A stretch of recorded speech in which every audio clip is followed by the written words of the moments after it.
안녕하세요. 저는 30대 끝자락에 아슬아슬 걸쳐있는 유부녀입니다.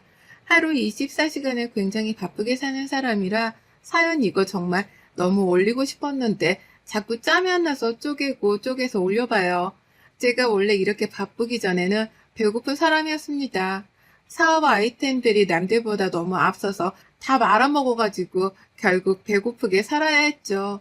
제가 사업을 하겠다고 다짐을 했던 건 24살이었고 이유는 첫 직장에서 저를 너무 갈구던 팀장 때문이었습니다. 이제 막 입사한 지 일주일쯤 된 제게 팀장은 모든 욕바지를 시키셨죠. 심지어 제게 뭔가를 물어보기에 아이디어를 냈는데 그게 채택이 되어 굉장한 성과를 이루기도 했어요. 그런데 제 이름이 아니라 팀장 이름으로 들어가는 억울함을 겪어야 했죠. 갈구는 건 다 참았는데 그건 정말 못 참겠더라고요. 그래서 제가 팀장에게 물어봤습니다. 팀장님, 저 면담 좀 요청할게요. 뭐, 지금 꼭 해야 해? 너야 한가하지 나 바쁜 거 안 보이니? 면담 꼭 하고 싶은데 언제 할 수 있을까요? 아, 뭔데? 여기서 그냥 말해. 뭐, 그만두게? 못하겠어? 아니요. 그럼 그냥 여기서 말할게요. 그 아이디어 제 거인데 왜 팀장님이 직접 아이디어 낸 것처럼 보너스도 받으시고 일도 하세요? 제 이름은 어디에도 없고요. 제가 아무리 막 들어온 신입이라고 해도 이건 아이디어 자체를 그냥 도둑질 하신 거 아니에요? 뭐라고? 너 지금 팀장한테 도둑질이라고 했니? 네가 아주 단단히 돌았구나. 야, 네 이름을 올려준다고 해서 네가 할 수 있는 게 뭔데? 있으면 말해봐. 없잖아? 안 그래? 결국은 내가 다 해야 하는데 그럼 내가 하는 거지 네가 하는 거야? 업무를 말하는 게 아니라 아이디어 자체를 제가 냈다는 말씀을 안 하시고 본인 아이디어라고 직접 말씀하셨잖아요. 저는 그걸 말하는 건데요. 남의 아이디어를 본인 거로 위장하면 그게 도둑질이지 뭐예요?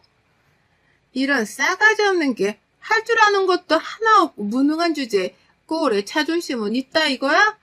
야, 네 아이디어 도둑 맞은 게 싫으면 네가 능력 있는 사람이어야지. 아무것도 할 줄 아는 거 하나 없으면서 꼴에 성질만 내는 거야? 그런 사람을 보고 우리는 무식한 무능력자라고 부르거든. 알아들었으면 네 자리로 꺼져. 내가 능력이 있으면 팀장 너도 나한테 아무 말 못하는 거야? 그래, 그럼 꼭 이 조직에서 나가지 말고 있어. 몇 년 후에 보자고. 우리 그때는 과연 팀장, 네가 나를 보고 어떤 표정을 짓고 어떻게 행동하는지 내가 지켜볼 테니까. 난 오늘부로 이런 도둑질하는 팀장 밑에서 일 안 해. 보고 배우는 게 도둑질이면 교도소를 가지 뭐하러 여기 있겠어? 사직 처리 잘 해주세요. 전 이만 가볼 테니. 전 그렇게 퇴사를 했어요. 어려서 용감하기도 했고 저는 제 걸 도둑 맞았는데 사과도 하지 않고 뻔뻔하게 행동하는 팀장의 행동에 너무 화가 났습니다. 그래서 전 직원들이 듣고 있는 곳에서 큰 소리로 말하며 제대로 쪽팔리게 해줬어요. 그러면 팀장도 쪽팔릴 테니까요. 본인이 한 짓이 있고 다들 그게 제 거라는 걸 아니까 얼마나 쪽팔리겠습니까? 팀장이 고작 일주일차 신입 아이디어 도둑질해서 저렇게 쪽을 당했는데 말이죠.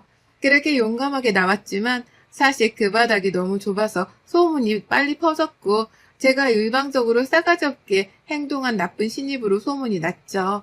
그럴 줄 알았어요. 그래서 전 홀로서기를 해야 했고 내 사업을 해야겠다고 다짐했습니다. 아르바이트를 하며 모았던 돈과 부모님께 돈을 살짝 빌려 유학도 갔다 왔고 돌아와서 제 패션 브랜드를 오픈하며 성공리에 자리를 잡았죠. 부모님은 늘 제 선택을 존중해 주셨고 믿어 주셨기에 저는 더 열심히 할 수 있었습니다. 그리고 부모님이 인맥이 굉장히 좋으셨고 발이 넓으셨는데 제가 브랜드를 런칭하고 이리저리 소문을 많이 내주신 덕에 더 많은 분들이 찾아주셨어요. 정말 다행이었죠. 그 후 저는 쭉 일을 하며 잘 살고 있었고 중간에 소개도 받아 연애도 했습니다. 그게 바로 제 남편인데 저보다 딱 4살 많았고 제가 제 일을 너무 열심히 하는 모습이 멋지고 보기 좋다고 했죠. 사실 연애를 할 시간이 없었습니다. 왜냐면 저는 하루 24시간이 부족했거든요. 이런저런 할 일이 너무 많았고 온라인으로도 판매를 시작하면서 더욱 바빠졌습니다. 제가 바빠지는 만큼 직원 수도 늘어가는데 그 직원들을 관리하는 것도 결코 쉬운 일은 아니었어요. 늘 피곤하고 힘들었지만 결국 제 사업이고 성공했으니 만족하며 살았습니다. 일뿐 아니라 비즈니스적인 만남도 가져야 했고 미팅들도 많았어요. 그러다 어느 날 벼르고 있던 그 팀장이 저희 회사에 면접을 보러 왔더라고요. 제가 없을 거라고 생각을 한 건지 저를 기억 못하는 건지 저는 궁금했습니다. 면접을 볼 때 대놓고 물어봤어요. 팀장님이네? 나를 기억 못할 리가 없을 텐데 무슨 생각으로 왔지? 최고인 거 인정하니까 배우려고 왔습니다. 배우고 싶습니다. 근데 이걸 어쩌나? 소문 못 들었나? 우리는 직원을 굉장히 엄격하게 뽑는데 그런 우리 회사에서 당신같이 남의 아이디어 도둑질이나 하는 직원은 절대 둘 수 없지. 대표님이 말씀해주신 그 도둑팀장이 저 여자예요? 와, 정말 뻔뻔하네요. 이미소 씨? 뻔뻔하지. 그러니까 그렇게 대놓고 남의 거 훔쳐갔겠지. 근데 뭐 내가 5기로라도 입사시켜 줄 거라고 생각했다면 오산이야. 우리 회사는 장난이 아니거든. 그리고 애초에 당신은 스펙부터가 자꾸 미달이야. 뽑을 이유가 하나 없어. 인성 거지 같고 제일 귀한 손은 더럽고 센스도 부족하고 성질머리는 더럽고 어쩌나? 나가 내 회사에서 아참 그리고 나에 대한 소문 아주 더럽게 냈었지? 덕분에 매장당했는데 이제 팀장 니 턴. 그때는 직원들 앞에서 그렇게 말하시길래 당황해서 저도 모르게 막말을 했어요. 아이디어 훔친 것도 정말 죄송했고 막말한 것도 그 이후의 행동도 다 죄송합니다. 응, 당연히 죄송해야지. 앞으로도 꼭 그렇게 고개 숙이고 살아. 그게 딱 어울리는 인생이니까. 나한테 더 밟히면 죽게 생겼는데 이만 나가보지 그래? 저는 인생을 살면서 이렇게 속이 시원해본 적이 없었습니다. 정말이지 속이 너무 시원해서 미칠 것 같았어요. 말로 다 표현하지 않아서 그렇지. 그 당시에 저를 매장시키려고 있는 말 없는 말 다 소문내버린 저 팀장 때문에 꽤 마음고생을 해야 했거든요. 그래서 충분히 당해도 싸다고 생각했어요. 어쩌면 나이 먹고 유치하긴 하지만 말이죠. 평생에 복수를 했고 전 더 홀가분하게 훨훨 날았습니다. 잠을 제대로 못 자도 복이라고 생각했고 너무 바빠서 힘들어도 그 또한 제게 주어진 임무이고 복이라고 생각했어요. 남편과의 연애는 당연히 즐겁고 재밌었지만 늘 미안했습니다. 제가 늘 기다리게 하는 입장이었고 남편은 늘 제 모든 걸 맞춰주는 입장이다 보니까 항상 미안한 감정이 쌓이더라고요. 그래서 항상 잘해주려고 더 노력을 했습니다. 하루는 제가 과로로 쓰러진 적이 있는데 이날 중요한 미팅이 있어서 얼른 가봐야 했어요. 그런데 그런 저를 붙잡고 남편이 말했죠. 지금 타이밍 진짜 웃긴 거 알거든? 근데 그 미팅 내가 데려다 줄 테니까 걱정 말고 진정해봐. 할 말 있어. 뭔데 그래? 나 늦으면 절대 안 돼. 빨리 수액 좀 빼달라고 해봐. 그래, 걱정 마. 시간 계산 다 해뒀어. 안 늦어. 결혼하자, 우리. 당신 이렇게 살다가는 죽겠다. 죽겠어. 내가 옆에서 매일 365일 내내 챙겨줄 테니까 너 그냥 나랑 결혼해, 얼른. 뭐? 아니, 갑자기 그게 무슨 소리야, 지금. 이 상황에. 그래, 이 상황이라서 더 말이 나오는 거야. 빨리 대답해줘. 그래야 출발할 거야. 정말 왜 이러지? 나 급한데? 나도 급해. 수연이 너 이렇게 살다가 정말 골병 들어 죽어. 잘 좀 생각해봐. 나도 일하느라 바쁘긴 해도 한 집에 같이 살면서 챙겨주는 거랑 이렇게 떨어져 제대로 챙겨주지도 못하는 거랑 다르다고. 그리고 무엇보다 난 너 아니면 결혼 못해. 노총각으로 늙어 죽을지도 몰라. 참나. 정말. 알겠어. 결혼해. 얼른 가자. 제가 쓰러진 걸 본 남편은 이대로 혼자 뒀다가는 제가 정말 큰일 날 것 같았다고 합니다. 그래서 결혼을 요구했고 저는 받아줬어요. 저 역시 이 사람이 아니면 그 누구랑 결혼할 생각을 하지 않았기 때문에 가능한 일이었죠. 저희는 그 후 일사천리로 결혼을 진행했습니다. 그런데 남편은 저밖에 모르는 바보임이 변한 게 없었지만 결혼은 너무 현실적인 문제였죠. 연애할 때야 뭐 둘만 좋으면 되고 둘이 결정하고 그랬지만 결혼 후 시댁은 저와 너무 맞지 않았어요. 이게 뭐니? 빈손으로 오지 손님처럼 왜 뭘 사들고 왔어?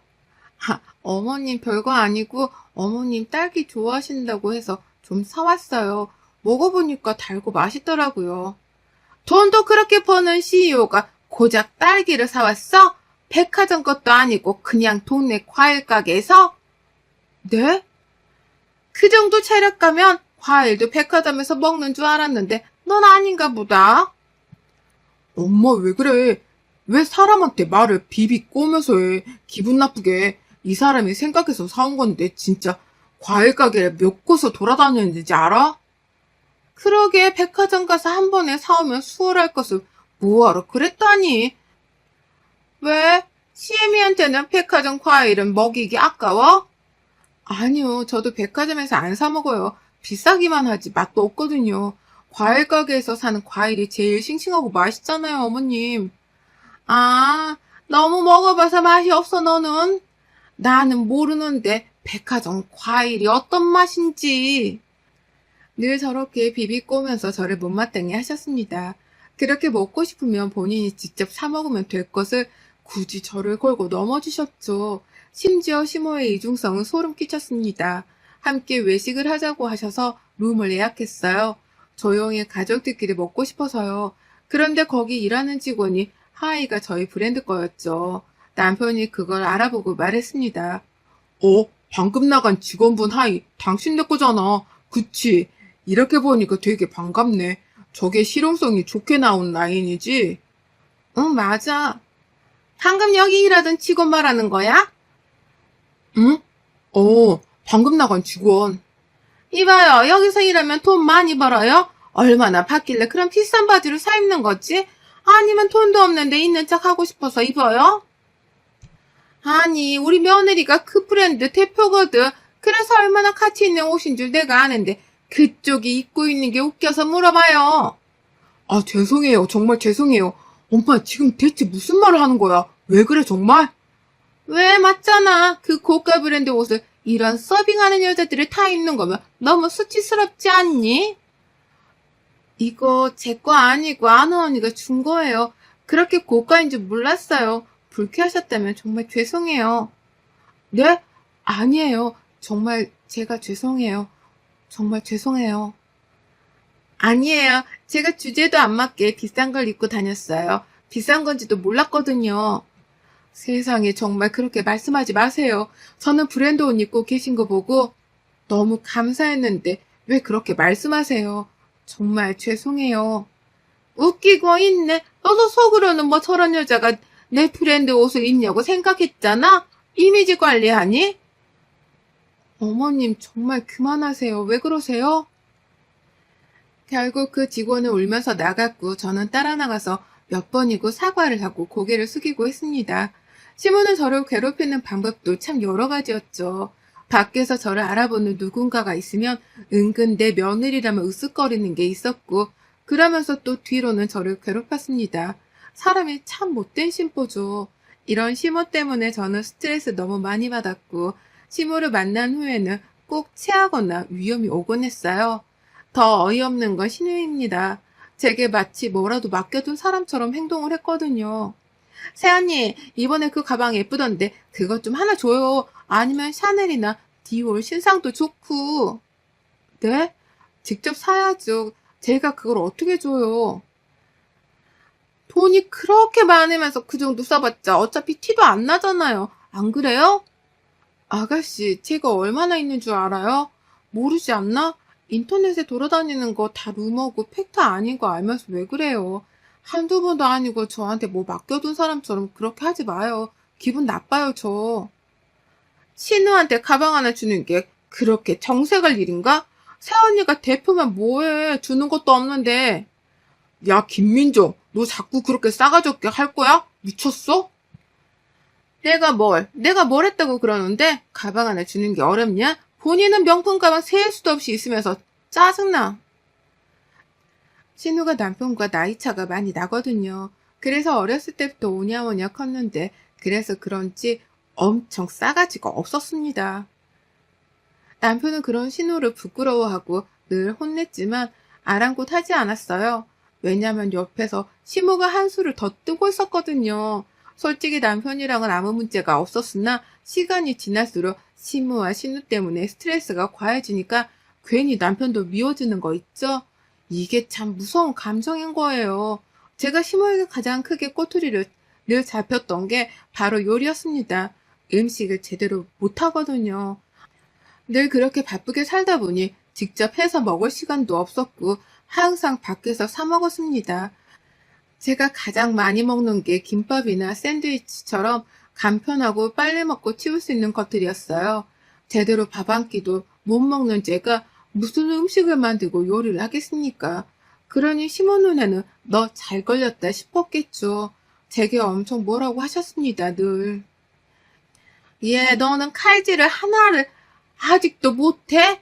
대체 너희 엄마는 무슨 생각으로 널 시집 보낸 거야? 돈이 없는 것도 아니고 요리하는 걸 좀 배워야지. 언제까지 이럴 거야? 엄마, 그 사람 음식할 시간도 없어. 본인 밥도 제대로 못 챙겨 먹는데 뭘 학원을 다녀. 그리고 우리는 우리가 알아서 잘 먹고 사니까 엄마만 그렇게 안 하면 아무 문제도 없다고. 제발 그만 좀 잡아, 이 사람 좀. 너도 시끄러, 자식아. 그렇게 마누라만 감싸고 돌면 네 마누라가 더 욕먹는 거야. 엄마가 이유도 없이 자꾸 뭐라고 하니까 그렇지. 한두 번도 아니고 적당히가 없잖아. 뭐야? 네가 생각해봐라. 애가 시집 왔는데 칼질도 못하고 매번 내가 밥상 다 차려줘야 하면 열받지. 열 안 받냐? 그래서 우리가 한 끼에 몇십만 원 하는 고급진 곳에 모시고 가잖아. 근데 엄마가 곧 죽어도 집에서 먹자며. 그래놓고 왜 그러는데? 시모가 저를 향해 욕을 하며 남편은 10배로 갚아줬어요. 가끔은 그럴 때마다 속 시원하긴 했는데 당연히 스트레스를 안 받을 수는 없었죠. 저도 음식을 해보려고 노력했고 학원을 다녀볼까 했지만 시간이 없어서 다닐 수는 없었고 짬이 나면 집에서 꼭 어떻게든 뭐라도 썰어보고 칼질 연습도 해보고 레시피 보면서 음식도 만들어보곤 했습니다. 옆에서 뭐라고만 안 하면 어떻게든 만들 수 있는데 칼질부터 자꾸 지적하니까 아무것도 할 수 없었죠. 안 그래도 감정이 좋지 않은데 시모는 백수신우를 저희 회사에 입사시키라고 제안을 했습니다. 말이 좋아 제안이지 그냥 강제로 그렇게 하라고 했어요. 신우는 나이가 그렇게 먹도록 일이 하기 싫다고 이것도 저것도 힘들다며 아무것도 하지 않고 시모 카드로 생활했습니다. 능력도 없고 끈기도 없는 정말 제가 딱 싫어하는 사람이었죠. 예, 민정이 너희 회사면 일할 수 있겠다고 하니까 다음 주 월요일부터 출근시켜라. 아, 나 세원님 회사면 할 수 있겠어요. 내가 가서 일할 테니까 자리 마련해줘요. 네? 아무리 제 회사라고 해도 그렇지 인사관리도 다 규정이라는 게 있는데 아가씨를 갑자기 어떻게 뽑아요. 이거는 대놓고 낙하산이잖아요. 뒷말 나와서 큰일 나요, 정말로. 저는 딱 한마디 대답하고 10마디의 욕을 먹었고 결국 신우 자리를 마련해야 했죠. 그런데 스펙이 너무 미달이라 어떤 자리에도 넣을 수가 없었습니다. 그때 마침 마케팅 부서가 요즘 일이 많아서 바쁜데 보조일을 해줄 친구가 필요했거든요. 보조일을 해줘야 하기에 스펙이 딱히 필요도 없었고 신우가 딱이다 싶어서 그 자리에 채용을 해줬습니다. 이 자리도 들어오고 싶어도 못 들어오는 사람들이 얼마나 많은데 신우는 직함이 없다며 제게 뭐라고 했죠. 뭐예요, 새언니? 저 지금 일반 사원이에요? 팀장, 부장 뭐 이런 거 아니고 새언니가 대표인데 내가 왜 사원이야? 장난쳐요, 지금? 아가씨, 세상 물정을 몰라도 너무 모르는 거 아닌가? 지금 그 자리도 아가씨 능력으로는 절대 못 들어와요. 다른 사람들은 이미 낙하산인 거 다 아니까 제발 잘 좀 해요. 내 얼굴에 먹칠하지 말고. 신우가 하는 일이라고는 솔직히 허드렛 일이었고 일부러 더 시키라고 했습니다. 그러다 중간에 사무 업무를 알려줘 보라고 했는데 다들 두 손 두 발을 들더군요. 이해 자체를 못한다며 도저히 안 될 것 같다고 했죠. 그래서 결국 계속 정리하고 치우고 청소하고 분류하는 단순 작업만 했습니다. 할 줄 아는 게 없는데 어쩌겠어요. 그런데 신우는 폭발했죠. 아, 진짜? 내가 이딴 잡일하려고 새언니 회사 들어온 줄 알아요? 나 더 이상은 못해. 안 한다고. 다른 일 시켜달라고요. 책상 앞에 딱 앉아있고 내 방에 있고 싶다고. 나도. 꿈 깨세요, 제발. 김민정 씨, 지금 여기가 어디라고 대표한테 그런 태도를 보이세요? 뭐예요? 대표라고 지금 나한테 훈계하세요? 웃기고 있네. 진짜 저기요, 새언니. 뒷감당 가능해요? 신우는 시무에게 전화해서 막 고자질을 했고, 시무 전화 받기 전에 신우에게 말했죠. 야, 너 그냥 나가. 주제도 모르고 어디서 설치고 있어? 나가, 당장. 뭐라고요? 미쳤어요, 정말? 너 끌려서 나갈래? 네 발로 나갈래? 5초 줄게. 5, 4, 3, 2, 1. 나가. 네, 어머님, 아가씨 때문이죠? 야, 너 우리 민정이한테 참일시켰다며? 나도 아까워서 청소 한 번 안 시키는데 네가 뭔데 얘를 참일시켜가며 부려먹어? 얘를 그딴 식으로 키우셨으니까 전화해 처먹고 할 줄 아는 게 청소밖에 없죠. 어머님 딸 지금 잘랐으니까 옆구리에 끼고 사세요. 제발 밖으로 내보내지 마시고. 전 그렇게 시무와 신우에게 확 질렀고 마무리는 남편이 했어요. 남편이 시댁에 가서 얼마나 될지 모르겠지만 그냥 당분간 연락도 말고 보지 말자고 했답니다. 한두 번도 아니고 결혼 생활 내내 저를 괴롭히던 가족들 모습에 소름 끼친다며 영 끊고 사는 셈 치고 우리 그렇게 살자고 했다네요. 당신 정말 그렇게 살 수 있어? 나 때문에 괜히 그러는 거면 그러지 마. 내 마음이 더 불편하니까. 아니야. 이건 내 가족이기 전에 진짜 너무 심각할 정도로 정이 떨어져서 안 될 것 같아. 내 동생인 게 내 엄마인 게 부끄럽고 창피하다. 정말 미안해. 그래, 고마워. 나 좀 안 보고 살고 싶긴 하거든. 미안하지만. 내가 미안하지. 이제 우리 서로에게 집중해서 살자, 여보. 그 이후 정말 시모, 신우와는 연락조차 하지 않고 살고 있습니다. 이제야 스트레스 지수도 많이 내려갔고 마음이 평온해진 것 같아요. 여러분의 생각은 댓글로 남겨주세요. 오늘도 시청해주셔서 정말 감사합니다.